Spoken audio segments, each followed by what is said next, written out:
Hey dear students, welcome back to our lecture 5 of our chapter 4 understanding stress and conflict, जहाँ पर आज हम समझने वाले हैं अग्रेशन और अग्रेशन के कुछ रीजंस होते हैं जिसके साथ साथ हम वायलेंस को भी समझेंगे. Okay, now what exactly do we mean by this term called aggression. Aggression का मतलब होता है एक ऐसा बिहेवियर जहाँ पर आप इतने एग्रेसिव हो जाते हो, जहाँ पर आप लोगों को नुकसान पहुँचाने की कोशिश कर रहे हो. ये एक बिहेवियर होता है जो लोगों को नुकसान पहुँचाना चाहता है, तो उसे हम कहते हैं aggression. So basically aggression refers to behavior that is intended to cause harm or pain. किसी को दुख या तकलीफ देना आपका इंटेंशन होता है तो वो आप एक अग्रेशन में आ जाते हो. अग्रेशन कैन ईदर फिजिकल और verbal. Yes, this something very important. Aggression physically भी आप किसी को नुकसान मारपीट कर पहुंचा सकते हो, वर्बली अपने वर्ड्स के थ्रू भी आप इतने ज़्यादा अग्रेसिव होते हो कि आप सामने वाले को कुछ भी बोलते हो जिससे कि आप उसको नुकसान पहुंचाने की कोशिश कर रहे हो. According to Andrew Michener and John Delamater, aggression may be defined as any behavior intended to harm another person which that person wants to avoid. एक ऐसा बिहेवियर जिससे कि आप लोगों को नुकसान पहुंचाना चाहते हो लेकिन सामने वाला नुकसान आपसे लेना नहीं चाहता है. That is what we mean by aggression. Now there are different types of aggression. सबसे पहले hostile aggression, aggression in which the main objective is inflicting some kind of harm on the victim. जहाँ पर आप सामने वाले को जो victim है उसको किसी तरीके से कैसे भी नुकसान पहुँचाना है लेकिन उसको नुकसान पहुँचाना है, तो ये होता है hostile aggression. Instrumental aggression जहाँ पर आप a person performs not primarily to harm the victim but to attain other goals such as control of valued resources or praise from others. Instrumental aggression बोलता है कि आप सामने वाले को नुकसान मारकर फिजिकली नहीं पहुंचाना चाहते हो लेकिन आप अग्रेसिव इसलिए होते हो ताकि लोग आपकी वाहवाही करें, आपकी तारीफ करें, आपको प्रेस करें कि अरे वाह तूने कितना कंट्रोल में रखा है अपनी वाइफ को, राइट. तो ये एक अग्रेसिव बिहेवियर ही आपने इसलिए बनाकर रखा है कि लोग जो है वो आपको देखे तो आपकी तारीफ करें. तो that is what we mean by instrumental aggression. People having type A behavior pattern generally engage in hostile aggression and people having type B personality engage in instrumental aggression. तो type A और type B दो personality type हमने देखा था बच्चों इसी chapter के अंदर. तो type A वाले जो होते हैं वो hostile aggressive होते हैं और type B जो होते हैं वो होते हैं instrumental aggressive. नेक्स्ट हमारा टॉपिक है वायलेंस. तो violence includes acts of aggression and abuse that cause or intent to cause injury to others. Violence जहाँ पर लड़ाई और झगड़े होते हैं, मारामारी होती है, मारपीट हो जाती है, तो ये कब हो जाती है जब बात हद से आगे बढ़ जाती है. तो अग्रेशन और अब्यूज दोनों ही मिलकर जब आगे बढ़ते हो आप तो उसे हम कहते हैं violence. Okay, Violence can be defined as behaviors by individuals that intentionally threaten, attempt or inflict physical harm on others. What do we mean by violence? It says that behaviors of by individuals, किसी इंसान का ऐसा behavior जो intentionally आप किसी को डराना धमकाना चाहते हो, attempt कर रहे हो डराने धमकाने का, inflict physical harm on others, आप मारना चाहते हो, फिजिकली आप उसको हार्म करना चाहते हो. That is what we mean by violence. Although aggression and violence appear to be synonymous, violence involves greater intensity and destruction. देखो आप अग्रेसिव हो, आप अग्रेशन जो होता है और वायलेंस जो होता है ऑलमोस्ट सिनोनिम टर्म है एक दूसरे के लिए, लेकिन कहीं ना कहीं वायलेंस जो होता है उसकी इंटेंसिटी ज़्यादा होती है क्योंकि यहाँ पर जब हम मारपीट करने पर आते हैं तो हम सोच समझ के नहीं मारपीट करते हैं कि कितना मारने वाले कितना नहीं मारने वाले, राइट. हम उसकी क्वांटिटी मेजर नहीं करके रखते. यहाँ पर हम बहुत ही बुरी तरीके से सामने वाले का नुकसान करना चाहते हैं. That is what we mean by violence. Okay, next that we have is causes of aggression and violence. अब रीजंस क्या है जो हम इतने एग्रेसिव हो जाते हैं, उसके रीजंस जो है वो क्या है. पहला आता है ह्यूमन इंस्टिंक्ट.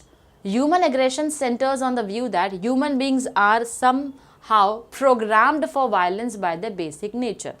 Human instincts जहाँ पर human beings बना ही इस तरीके से है कुछ जिसको प्रोग्राम किया गया है वायलेंस के लिए, जो कि उसके बेसिक नेचर में आ जाता है. क्या है? प्रोग्राम किया गया है, इंसान को ऐसा बनाया ही गया है या धीरे धीरे सोसाइटी में चीज़ों को देखकर वो इस तरीके से बन ही गया है कि वो वायलेंस पर उतर कर ही आएगा. In other words, aggression is an essential part of human nature. Sorry, aggression जो है वो human nature का एक important part है.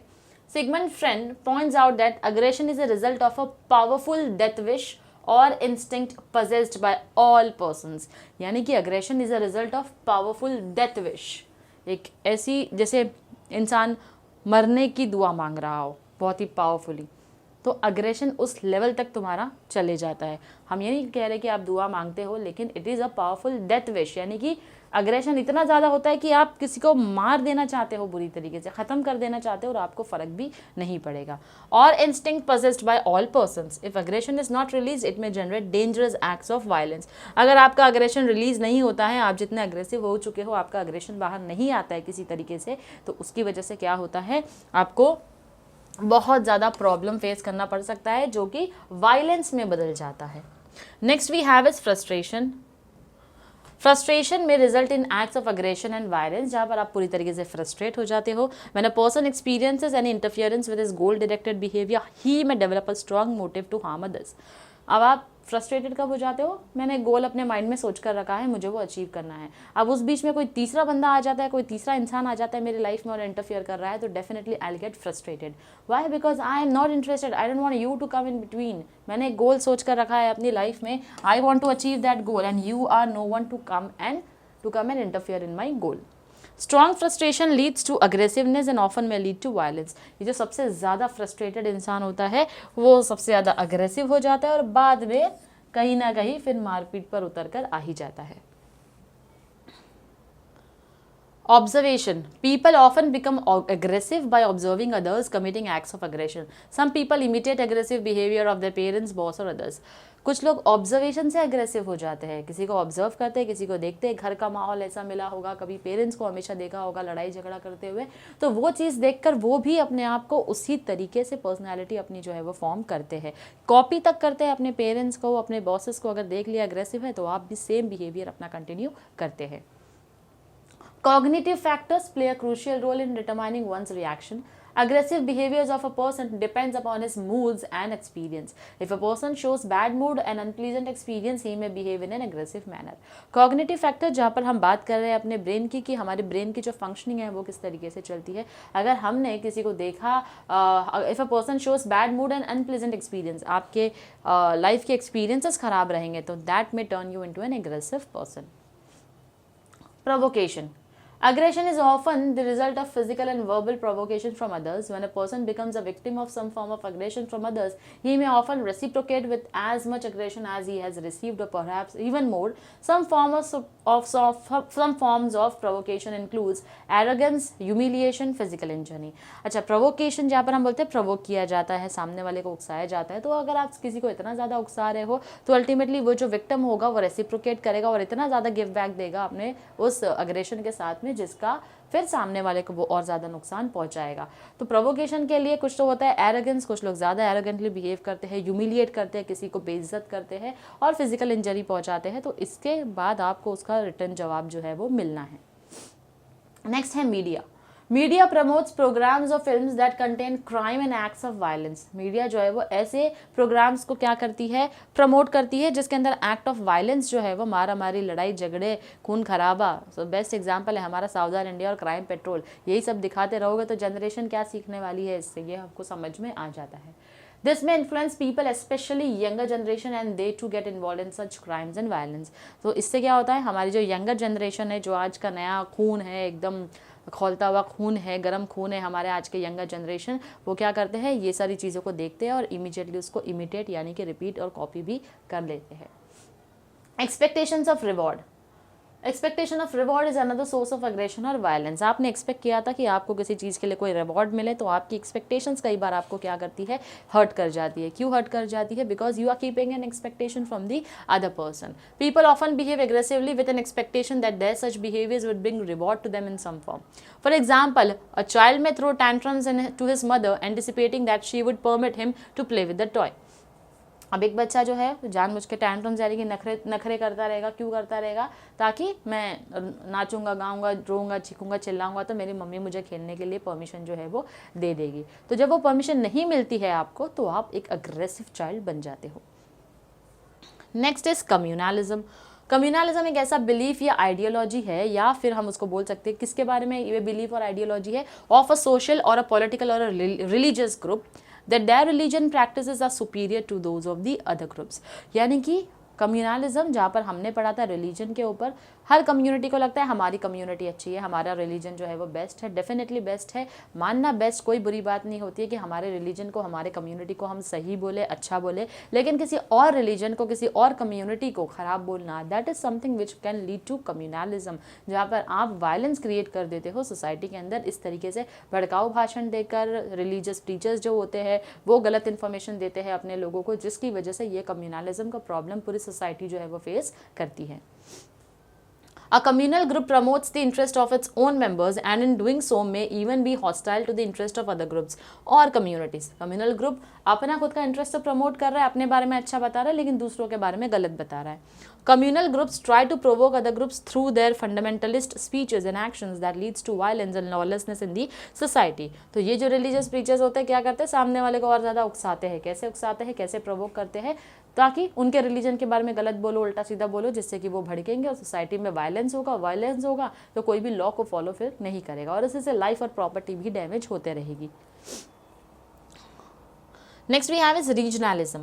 Regionalism refers to loyalty of people to a particular area within a state. बच्चों ये तो हमने FC पार्ट 1 में रीजनलिज्म के ऊपर अच्छा खासा टॉपिक किया था। रीजनलिज्म क्या होता है, देखो हम एक स्टेट को बिलोंग करते हैं तो हम अपने स्टेट के लिए कुछ अलग ही सोचते हैं। जैसे हम एक रिलीजन को बिलोंग करते हैं, कम्युनलिज्म का हिस्सा हो जाता है, उसी तरीके से रीजनलिज्म हम क्या होते हैं, हम एक स्टेट को बिलोंग करते हैं और उस स्टेट से हमारी एक अलग ही कनेक्टिविटी जो है वो हो जाती है। तो यहाँ पर क्या होता है, स्टेट और a country usually characterise by common culture and language और हिस्टोरिकल एंड सोशल बैकग्राउंड। तो हर एक स्टेट में एक कंप्लीट हिस्टोरिकल बैकग्राउंड होता है जो कि फॉलो हो रहा होता है। हर नेशन का अपना हिस्ट्री होती है जो फॉलो हो रही होती है। Extreme form of regionalism generates conflicts between regions. Regionalism can cause interstate tensions, confrontation, aggression and violence. तो हर कोई अपने अपने स्टेट के बारे में अच्छा सोच रहा है, बहुत अच्छी बात है, लेकिन दूसरे स्टेट के बारे में गलत सोचना या इस तरीके के स्टेटमेंट्स देना जहाँ पर आप उनके बारे में ख़राब बातें कर रहे हैं, तो that is something which can cause violence and aggression into the society, which is completely wrong. Okay, next we have is measures for resolving aggression and violence in the society. अब ऐसा क्या किया जा सकता है जिससे कि हम ये वायलेंस को रोक सके। लॉ एंड ऑर्डर एडमिनिस्ट्रेशन, सबसे पहला काम होना चाहिए किसका, लॉ एंड ऑर्डर का। क्या करना पड़ेगा हमको, law and order administration must conduct the duties with complete responsibility. Police force should be positively active to combat riots or violence arising out of communalism और casteism। तो जितने भी ये रिलीजन को लेकर मुद्दे होते हैं, जितनी भी प्रॉब्लम्स आती है कम्युनलिज्म को लेकर, कास्टिज्म को लेकर, रीजनलिज्म को लेकर, लॉ एंड ऑर्डर को इतना स्ट्रिक्ट कर दो कि कोई भी इस तरीके से वायलेंस करने के लिए 10 बार सोचना चाहिए कि उसका अंजाम जो है वो बाद में क्या भुगतना पड़ेगा। Next we have is education.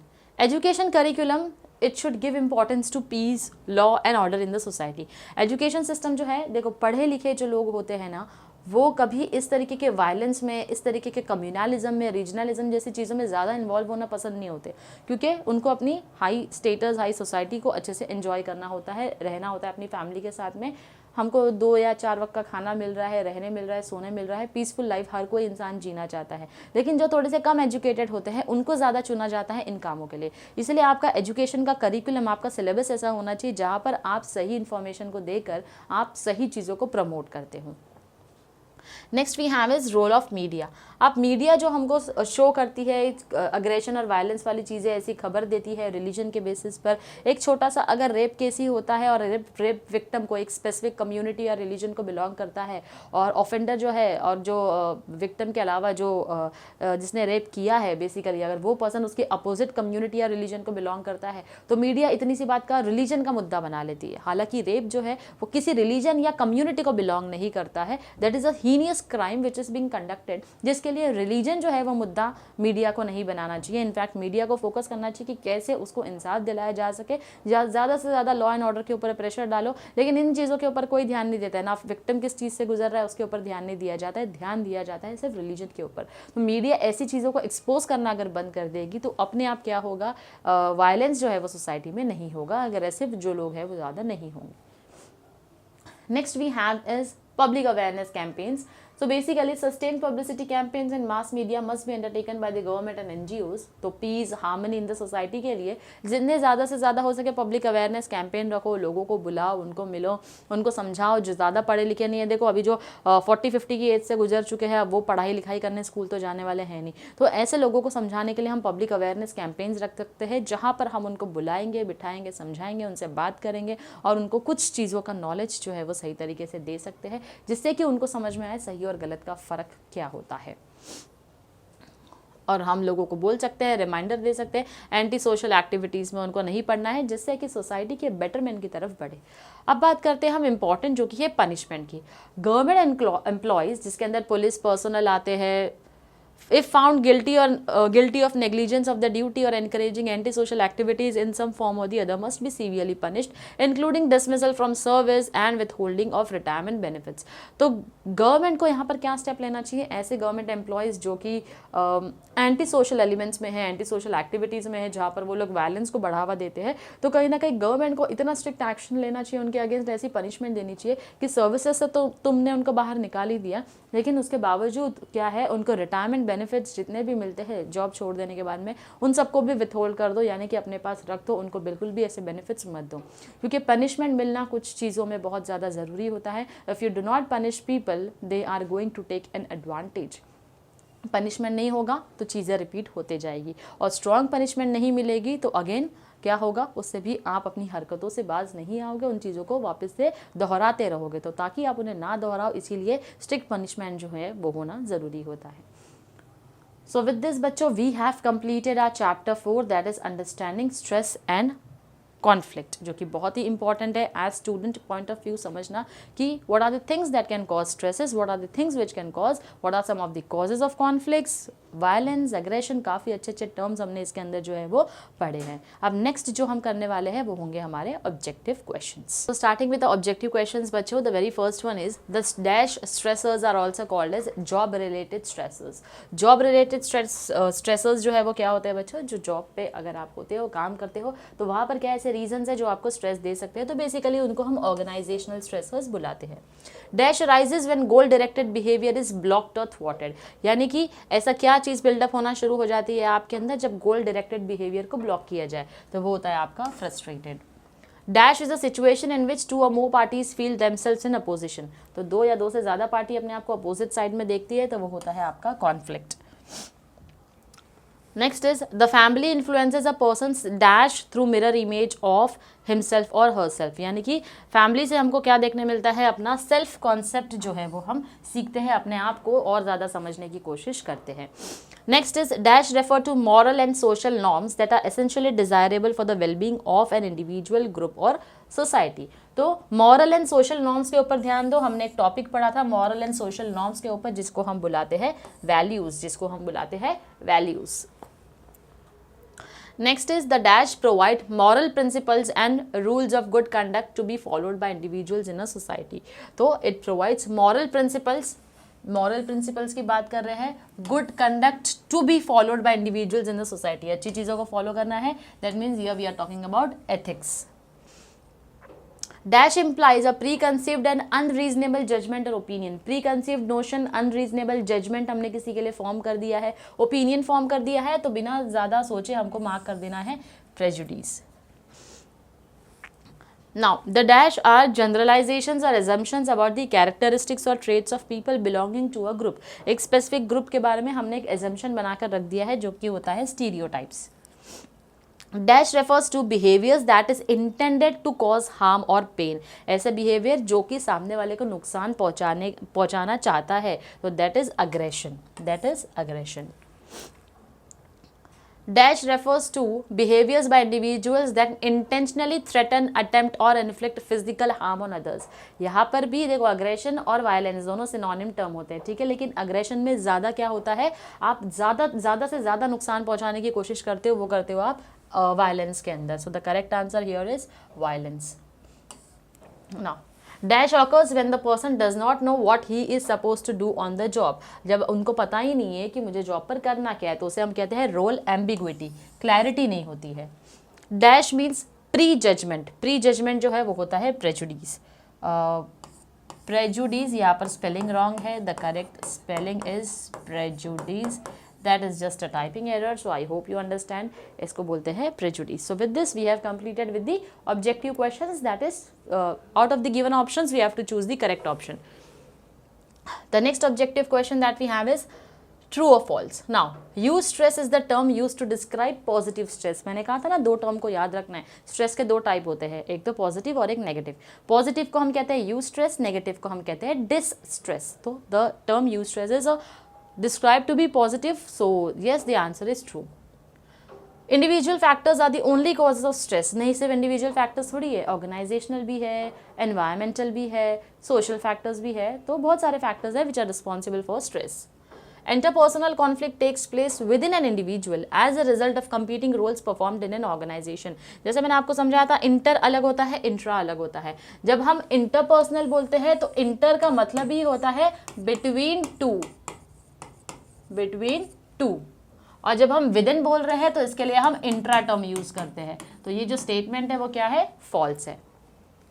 Teachers alone are responsible for the development of an individual's personality. Answer is false. Why? Because हमने एजेंट्स ऑफ सोशलाइजेशन देखा, जहाँ पर फैमिली होती है, जहाँ पर नेबरहुड होते हैं, जहाँ पर मास मीडिया होते हैं, जहाँ पे पियर्स होते हैं, फ्रेंड्स होते हैं, तो सब एक पर्सनैलिटी डेवलपमेंट के लिए रिस्पॉन्सिबल होते हैं, सिर्फ टीचर्स नहीं होते हैं. Basic human values help to improve standard of living in a society. Answer is true. अगर बेसिक ह्यूमन वैल्यूज आप फॉलो कर रहे हो, जैसे कि ट्रूथ हो गया, ऑनेस्टी हो गया, तो ये सारी चीज़ें बेसिक ह्यूमन वैल्यूज है, इनको फॉलो करते हो तो आपका स्टैंडर्ड ऑफ लिविंग भी सोसाइटी में इम्प्रूव होता है. If the judgement is favourable then prejudice may lead to positive outcomes. अगर जजमेंट फेवरेबल रहा, पॉजिटिव आउटकम होगा प्रेजुडिस का. True. Prejudice is an imagination often wrong about what people in the group are alike.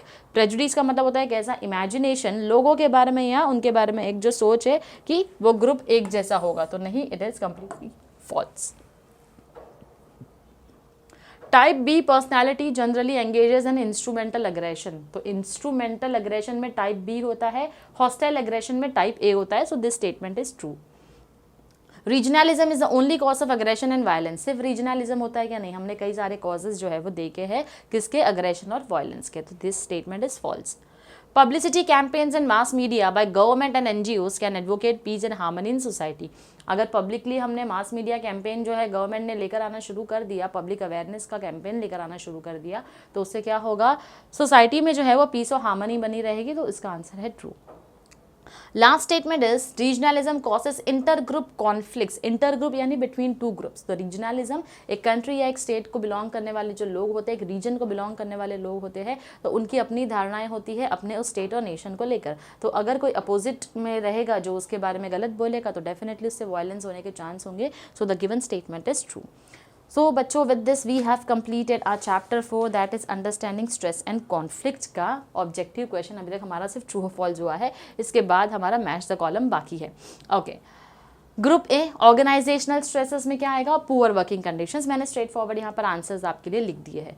Group stresses में आएगा inter group conflicts. Next आता है हमारा individual stresses, जहाँ पर पर्सनालिटी कैरेक्टरिस्टिक एक इंडिविजुअल से रिलेटेड होगा. एनवायरमेंटल स्ट्रेसेस जैसे कि पुअर सिविक कम्युनिटीज. तो जिस तरीके से आपको ऑप्शंस दिए हैं, you have to identify the correct option and write the correct option as well.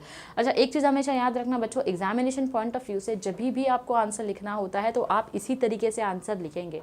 ठीक है, सीधा सीधा करेक्ट आंसर जो है वो आप मेंशन करेंगे. हम क्या करते हैं, एग्जाम में कोई दूसरा आंसर आ नहीं रहा है तो टाइम वेस्ट करने के लिए हम क्या करते हैं, हम पहले as it is match the column को कॉपी करते हैं स्कूल के जैसा, फिर नीचे उसका करेक्ट आंसर लिखते हैं. तो दैट कॉजेज कंफ्यूजन. अगर टीचर ने पहले ये चेक कर लिया और करेक्ट आंसर वाला चेक ही नहीं किया तो ये देखकर जो मार्क्स देना है वो दे देंगे. राइट, तो do not irritate your teachers. Okay, instead आप इस तरीके से करेक्ट आंसर लिख दो. अगर आपके टीचर आपको बोलते हैं मुझे सिर्फ और सिर्फ करेक्ट आंसर चाहिए, आप ये क्वेश्चन ना भी लिखो तो चलेगा, तो आप सीधा सीधा करेक्ट आंसर लिख सकते हैं. तो एग्जाम के लिए अपने टीचर से पहले पूछ लेना कि ऑब्जेक्टिव्स लिखने के पहले हमको सीधा सीधा ऑब्जेक्टिव के आंसर्स लिखने हैं या पूरा स्टेटमेंट लिखना है. जैसे फिल इन द ब्लैंक्स हमने देखा, स्टेटमेंट लिखना है, फिर हमको आंसर लिखना है उसका, या फिर हम सीधा सीधा आंसर्स लिख सकते हैं. तो इससे आपका टाइम जो है वो बच जाता है. तो वही टाइम आप बाकी के आंसर्स के लिए यूटिलाइज कर सकते हैं.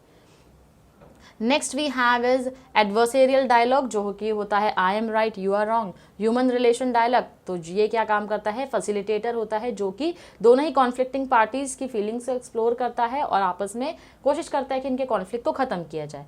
एक्टिविस्ट डायलॉग जो कि फाउंडेशन होता है एक्शन लेने के लिए, बेस होता है। प्रॉब्लम सॉल्विंग डायलॉग जहाँ पर स्पेशल अटेंशन दिया जाता है to the parties fundamental human needs, उनकी जो ह्यूमन नीड्स है उसके ऊपर ज़्यादा फोकस किया जाता है। तो इस तरीके से you have to write the correct answer in front of the question. And with this we have completed our chapter 4 that is understanding stress and conflict of our subject foundation course. मिलते हैं आपसे अपने next lecture में जहाँ पर हम करने वाले हैं हमारा chapter 5 which is managing stress and conflict in contemporary society. फिर हमारा सब्जेक्ट जो है वो पूरी तरीके से सिलेबस हमारा कंप्लीट हो जाएगा। लेक्चर पसंद आए तो लाइक और शेयर ज़रूर कीजिएगा बच्चों, and stay tuned to our channel. Thank you very much.